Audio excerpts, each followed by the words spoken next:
Welcome back, everybody. My name is Nick Green. And I'm Cannon Gates. And you're listening to Grounded in Greenville on WZMB 91.3 FM Greenville. And it is time for our Greenville Roundup this week. Cannon, you want to go ahead and get us started on the Greenville Roundup this week? Yes, I will, Nick.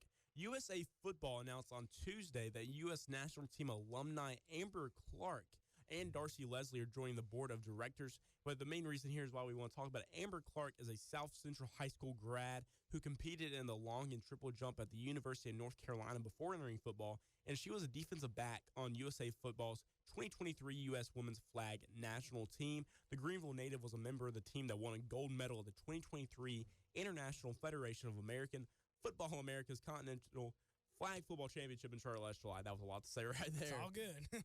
And she also served as an alternate on the 2022 national team. In her time with USA Team, Clark has been a role model on and off the field for aspiring flag football athletes and has attended multiple USA football events and engagement. She is also the head coach of the women's flag football program at the University of St. Mary in Leavenworth, Kansas. It is great to see that a Greenville native is able to get on the board of directors for such a big, powerful type of program. Absolutely. In USA football and flag football just in general. And she has seemed to do a lot of great things in her time, just in sports in general. Yeah. And it's great to see a South Central and a Greenville native be able to do all that. Absolutely. I think that's an incredible feat for her. Good job to her.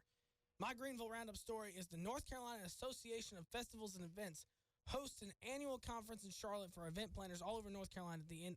And at the end of their conference, they hosted an awards luncheon for events that made an impact in their communities this previous year. And in fact, this year, Greenville's annual Pirate Fest. You know about Pirate Fest? I do know about Pirate Fest. Pirate Fest was nominated for 5 awards at the end of that ceremony. So good job to Pirate Fest here. I actually ended up going to Pirate Fest this past year with my grandparents, and that was a fun time. I mean, it reminded me a lot of the festivals we had back home. Whenever we did our little what we call it? It was like, I can't remember the name of it now, but it was like the first day of spring. We would have a little thing right in the middle of downtown on our strip of downtown. There was the one street of downtown. It's kind of nice, but we would have a little thing where we'd have different booths set up for you to walk around, see things. Same thing with Greenville. They had a bunch of different vendors out there, and then Maddie and Tay ended up performing that night. Which that was also a very fun show to go see for free. Yeah, for free. Yeah, that was very nice. Which I'm exactly in the same boat as you, Nick. Just in a town over from mine, back where I'm from, in Mount Airy. Yeah. If anybody knows the home of the Andy Griffith Show. I know Mount Airy. Yeah, Mount Airy. Yeah. We beat y'all in football. Oh yeah, exactly. Well, yeah, I'm glad I didn't go to that high school. Like I said, I don't think anybody from Mount Airy is gonna hear that part. No, but they have the Autumn Leaves Festival every year. In the fall. And they do the exact same thing. Just have bands playing. They have a bunch of vendors, and it's like their downtown is very long. It's a street, but it's still very long for one street. And have it all set up. Yeah, multiple vendors, cuts down multiple alleyways, stuff like that. A very cool thing there, and absolutely, it's kind of the same type of thing. But we don't get Maddie and Tay there. Yeah, no, exactly. We never got anybody. I remember now. Springfest is what we called it. I remembered as you were talking. We called it Springfest, where it was like the first day of spring. We'd have the firefighters set up a dunk tank for kids to throw balls at and try and knock the firefighter in the tank. It's kind of fun. We never had anything like Maddie and Tay come by, though. That was even better for the Pirate Fest. I believe it was the Town Commons, correct? It was the Town Commons. A great location to have a festival like that. I mean, that amphitheater is a great, just anything to have people play there. I believe they've had other people I've seen that play there. I haven't saw them, but I believe Tuesday's Gone, the cover band. They played there, I think, a time or two before.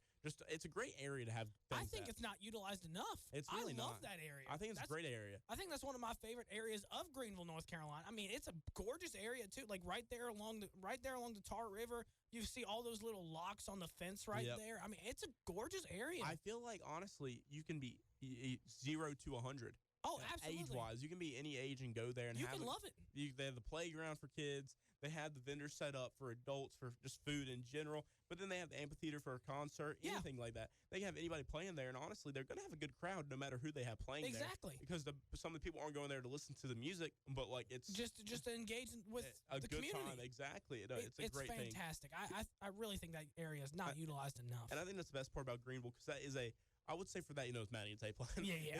It's a small town type of feel in a college town. Yes. In a not necessarily big city, but I mean it's relatively large. Yeah. Relatively large, especially from where we're from. Oh, compared to where we're from, this city is, this is Washington, D.C. compared to where we're from. Exactly. So it's a great thing to have the small town feel in a college town in a relatively large city. Yeah. So I could not agree more. I'm very proud of the town of Greenville to have something like that. I love the city. All right, y'all. Up next, we got a few other messages. I don't know why I keep saying few other messages. I don't know why I keep saying that southern accent coming out. I know. It's back to where I'm from. But yeah, we got some more messages for you, plus another song by Faye Webster. So y'all stay tuned with us. We'll be right back.